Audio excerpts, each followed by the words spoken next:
Está siendo un lunes muy energético en los mercados. Por un lado, el precio del petróleo está bajando por los nuevos confinamientos en China. Y aquí, como ya nos han contado nuestros compañeros de informativos, el presidente Pedro Sánchez ha anunciado varias medidas para paliar el impacto del precio del petróleo. Entre ellas, destaca una ayuda de 20 céntimos por litro para todos los consumidores, no solo para los transportistas.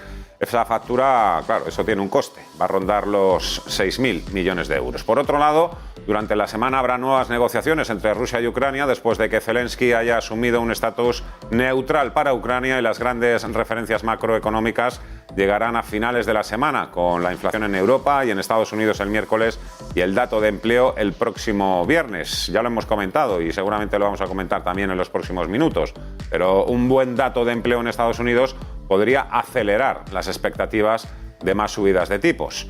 Y cada vez falta menos, además, para que empiece la temporada de resultados, que va a ser el gran catalizador, sin duda, que pueda sacar a las bolsas del atasco en el que se encuentran en estos momentos. Abrimos ya Momentum de la economía y los mercados con Javier Domínguez Navarro, gestor de aurigabonos.es. Hola Javier, ¿qué tal? ¿Cómo estás? Muy buenas tardes. Hola Fernando, buenos días. ¿Qué tal? ¿Cómo va eso? Va a ser una tertulia doble J porque también está con nosotros hoy Javier García, director de Belaria Inversores. Hola Javier, ¿qué tal? ¿Cómo estás? Muy buenas tardes. Buenas tardes, ¿qué tal, Fernando? A ver, por ir por partes, Javier Domínguez, tema bonos, 2,5% ya el 10 años, 0,6 el Bund alemán y subiendo. Aquí parece que nadie se cree al Banco Central Europeo. Se cree más a la Fed, ¿no?, cuando dicen que va a atacar el problema de raíz, o al menos lo va a intentar. Aquí el Banco Central Europeo sigue subiendo los bonos, lo que pasa es que se puede encontrar con el problema de que si el deterioro económico continúa va a ser demasiado tarde para subir tipos de interés, porque no lo va a poder hacer.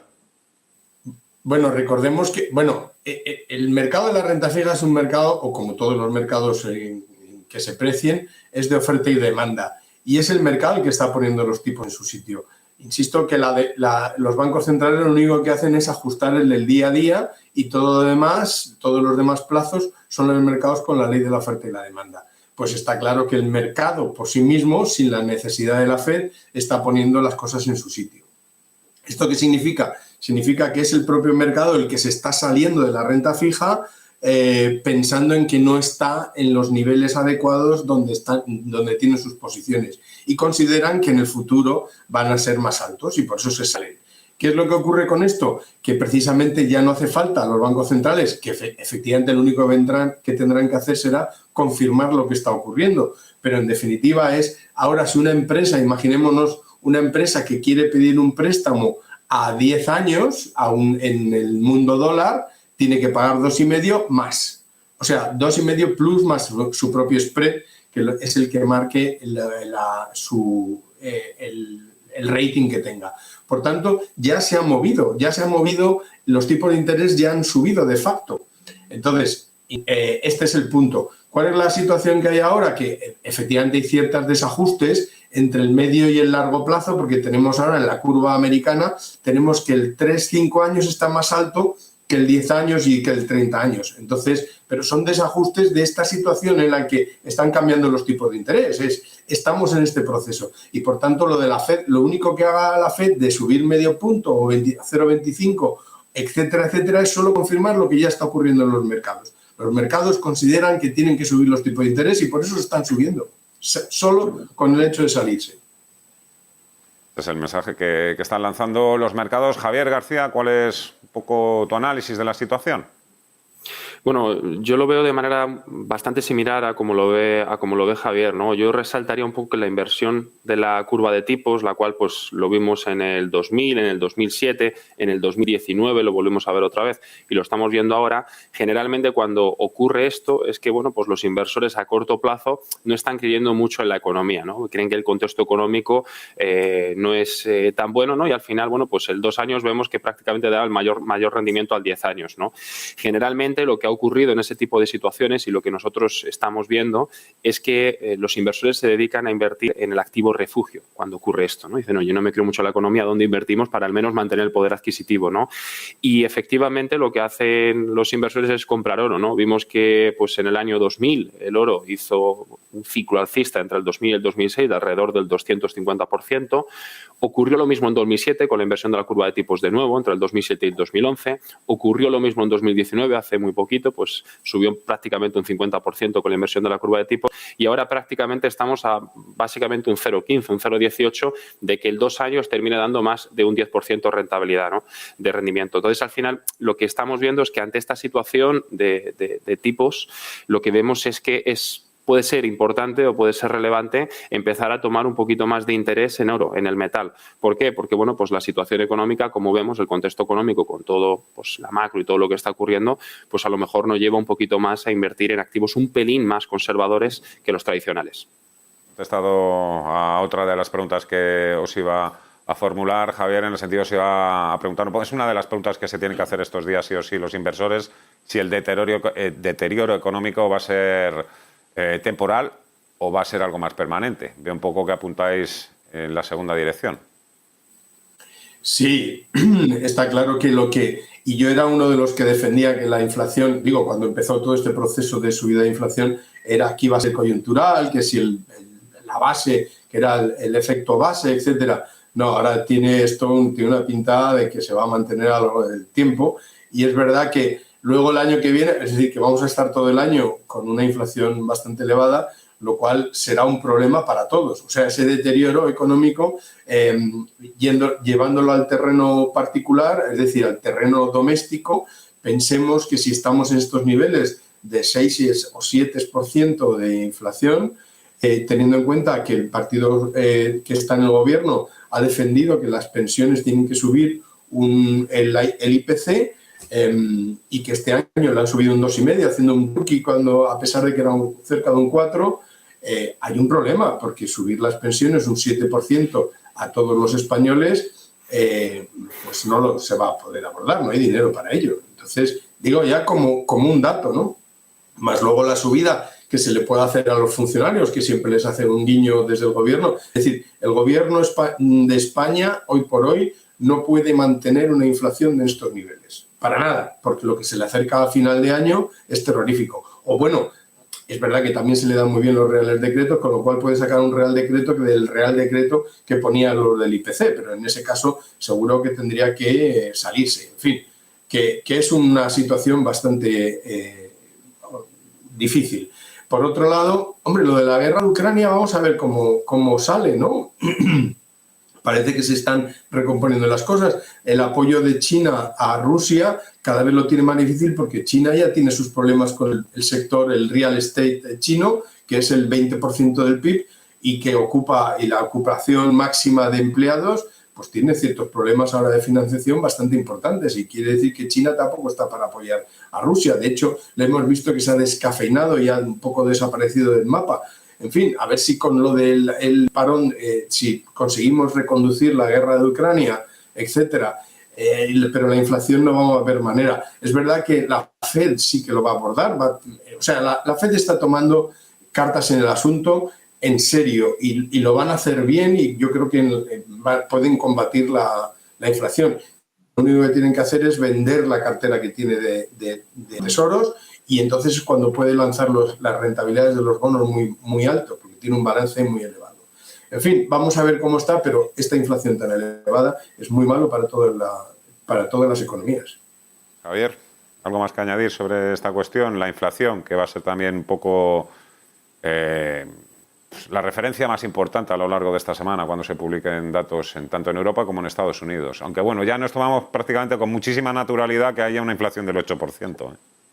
Sí, nosotros creemos que la inflación va a seguir siendo alta no al mes que viene y el siguiente, sino los próximos 2 años. ¿Por qué? Porque existe un problema entre pues la oferta y demanda de materias primas que no se va a solventar hasta dentro de un par de años y además, pues con la vuelta a la actividad económica está entrando en circulación todo el dinero inyectado entre el 2020 y 2021, que como ya sabemos, pues fue la mayor inyección de dinero fiduciario de toda la historia, ¿no? Eso lógicamente va a incentivar a que los precios sigan subiendo.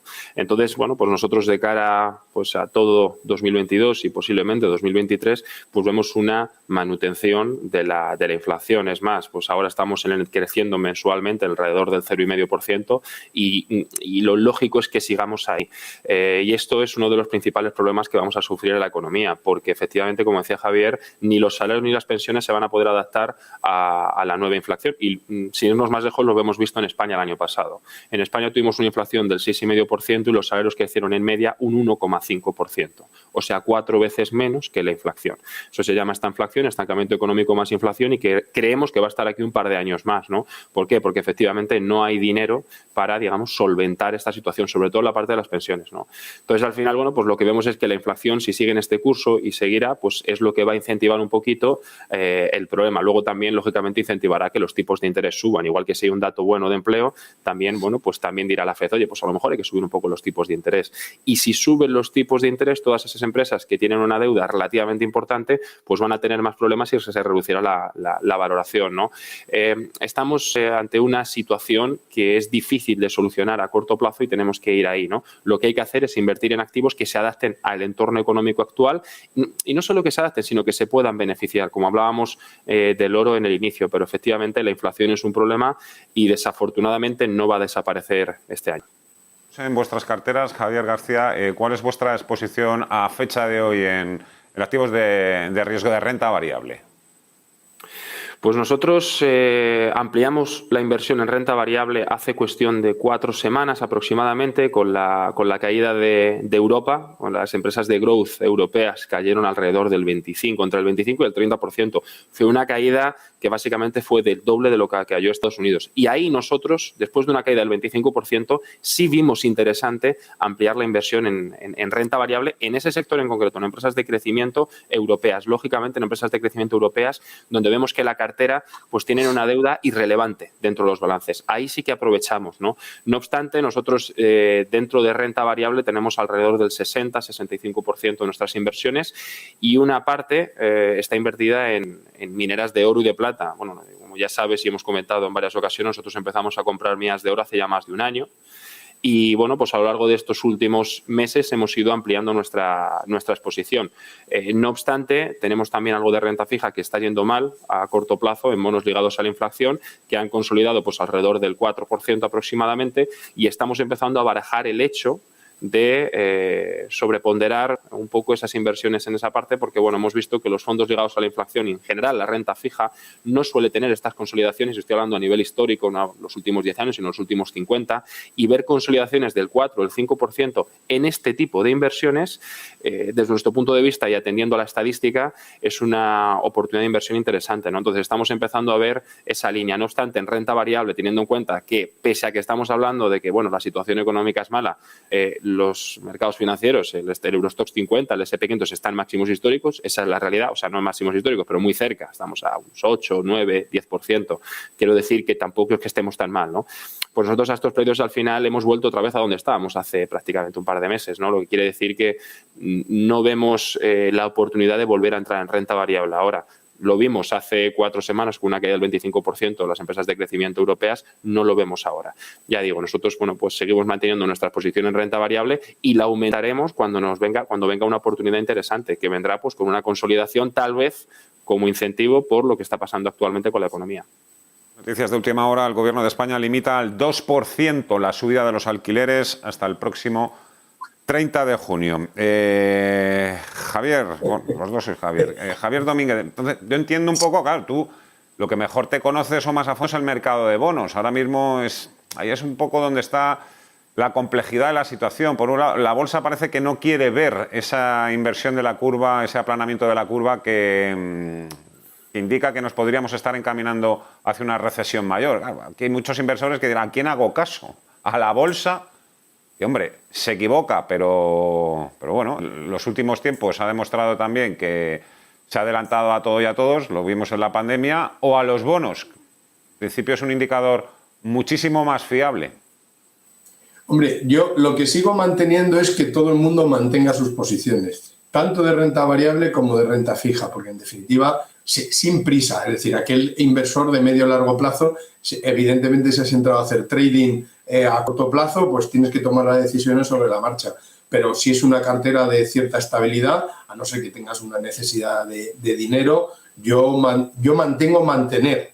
En definitiva es en la parte de renta fija, porque lo único que tienes es un costo de oportunidad. Es verdad que te siguen subiendo los tipos de interés y si tú tuvieras cash ahora mismo, entrarías en mejores oportunidades. Pero yo creo que va a haber mejores oportunidades todavía. O sea, todavía no ha empezado el baile en la parte de renta fija. Esto es un mercado de expectativas que son las que se van cumpliendo, pero el baile será el día en que efectivamente no solo la Fed suba los tipos de interés, que insisto que es el corto plazo, sino cuando empieza a vender su cartera de bonos, en cuyo caso podremos ver rentabilidades bastante más elevadas. Y ese será el momento, en todo caso, de vender lo que tienes o de comprar o de replantear los vencimientos para ir comprando. Yo diría que ahora es todos los vencimientos de renta fija mantenerlos en cash y espera hasta el mes de junio mínimo para volverlos a reinvertir. Y lo que tengas en posición, pues lo tienes en posición y aguantar el tirón. Eso es la parte de renta fija. Y en la parte de renta variable, pues idem de lienzo. Quizá no es el momento de invertir, pero sí que nos está demostrando que la paciencia en mantener las posiciones nos está viniendo bien, en el sentido de que al final, bueno, pues los índices y los valores se van recomponiendo. Obviamente, los índices tienen unas que van fantásticamente bien, digo, unas acciones que van fantásticamente bien y otras que van no tanto. Pero la apuesta por el Standard & Poor's sigue ahí. Ahora, de momento, va cayendo en lo que va de año un 4,5, un 4, no llega al 5, y además arrastraba un 20 y tantos % de crecimiento el año pasado. Pues de momento va bien, ¿no? Es decir, aquel que está apostando por la renta variable americana no le está yendo nada mal. Y en la parte de la renta variable europea, lo único que podemos ver es, en todo caso, que se vaya recomponiendo las caídas que ha habido con el tema de Ucrania. Sí que es verdad que Europa es la parte más afectada de todo el tema Ucrania, porque va a traer unos efectos bastante importantes en Europa. ¿Por qué? Pues porque ahora lo que antes estaba para el Next Generation y el dinero que iba a venir gratis y fácil, pues se va a dedicar probablemente a reforzar los costes de defensa, como ya hemos dicho en España, que vamos a subir del 1 al 2% del PIB, que no sé de dónde lo vamos a sacar, pero bueno, eso es lo que hay. Y está ocurriendo exactamente lo mismo con todos. Y encima vamos a tener que pagar la energía todavía mucho más cara de lo que es ahora, porque vamos a cortar con Rusia, o eso es lo que se pretende. De manera que Europa lo tenemos complicado. Sin embargo, de nuevo vuelvo a decir que el winner de todo esto, o por lo menos el más neutral, es Estados Unidos en todo este proceso. Por lo tanto, pues hay que mirar más a USA y yo creo que conservar las posiciones en Europa, porque parece que el día a día nos va acompañando. Apuntando que el peligro puede venir precisamente por Estados Unidos y finalmente esos indicadores de recesión pues empiezan ya a saltar por los aires. Quiero decir que el colapso en el mercado de bonos puede venir por Wall Street, no tanto por Europa. Bueno, sí, ya sabemos que no va a ser un colapso, sencillamente mantengo que lo único que hay que hacer es, evidentemente, las posiciones que se tengan en renta fija van a sufrir muchísimo, sobre todo los inversores institucionales, porque van a estar comparando. De todas maneras, esto es una cosa que ya teníamos bastante clara desde hacía mucho tiempo. O sea, la economía, el mundo de la renta fija, el carpe diem está muy bien, oye, pues vive el momento. Es verdad que llevamos desde el 2008 aproximadamente, o 2010, con tipos bajos, en fin. En Europa empezamos con el whatever it takes de señor Draghi, que fue en el 2012. Y desde entonces llevamos con tipos, hace 10 años. Desde hace 10 años llevamos con tipos muy bajos, sabiendo que eso era una situación coyuntural. ¿Cuánto dura lo coyuntural? Pues en este caso 10 años, pero todo el mundo en la renta fija y todo el mundo en las economías sabíamos que esta situación de dinero fácil y de tipo de interés regalados no se podía mantener en el tiempo. Quiere decir que aquel que invirtió, claro, el problema lo tiene, si tú tienes una posición a 10 años mezclada con otras posiciones a corto, pues lógicamente las de corto te van venciendo y tú puedes reinvertirlas en mayor plazo. Si evidentemente te tomaste con tipos negativos una posición a 30 años, ahora estás sufriendo muchísimo, porque los tipos negativos en ningún momento se tendría que haber entrado a largos plazos con tipos negativos, porque todos sabíamos que eso iba a ser una trampa saducea. Por eso nosotros recomendábamos a nuestros políticas clientes de tasas de interés por debajo de cero, que los bancos, los rendimientos de los tipos iban a ser negativos, esa iba a ser la nueva normalidad. Evidentemente los que pensaban así, pues ahora mismo están replanteándose Evidentemente. esas palabras. Nosotros siempre Javier Domínguez Navarro, es que lo tengo que dejar aquí, Javier. Javier Domínguez Navarro, gestor de Aurigabonos, Javier García, director de Velaria Inversores, que me come el tiempo. Muchísimas gracias a los dos, cuidaros mucho. Un fuerte abrazo, hasta la próxima. Muchas gracias, adiós. Hacemos una pausa y nos ponemos ya con Días de Trading. Hasta ahora.